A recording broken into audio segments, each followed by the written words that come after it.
తప్ప నాకి లోకంలో ఎవరున్నాదయ్యా, నీకు తప్ప నాలో ఎవరికి చోటే లేదయ్యా. దేవునికి మహిమ. వాళ్ళు కోపగించుకుంటున్నారు. ఇప్పుడు ఆయన పోతున్నాడు, ఆడి బాధ ఏదో ఆడు అరుచుకుంటున్నాడు. వీళ్ళకి వచ్చిన బాధ ఏందండి? గద్దించారంట. ఎందుకంటే పరువు పోయింది. వీళ్ళు నోరు ముయ్యమన్నప్పుడు ఆడు ముయ్యల, వీళ్ళ అహం దెబ్బతింది. మీకు అర్థమైందా? చిన్నపిల్లల్ని కూడా మీరు గమనించండి. తండ్రులు ఒక్కోసారి అహానికి పోతారు.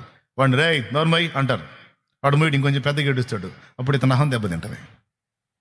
ముయ్యమంటే ముయ్యని కొడతాడు. ఎందుకు? వాడు నోరు మూస్తే నా మనగాడు, ముయ్యకపోతే ఎదవైపోయాడు. ఏమన్నా అర్థమైందని నేను చెప్పింది? వాళ్ళు నోరు ముయ్యమన్నప్పుడు అతను మూసినట్లయితే వాళ్ళు మనగాళ్ళు. కానీ అతని బాధలు వాళ్ళకేం తెలుసు? వాళ్ళ కళ్ళు పోతాయి కదా, వాళ్ళకి అర్థమయ్యేది. కేకలేస్తున్నాడు, మొత్తుకొని గోలగోల చేస్తున్నాడు. ఏమి వినిపించుకున్నాడు, చకా చకా చకా చకా వెళ్ళిపోతున్నాడు.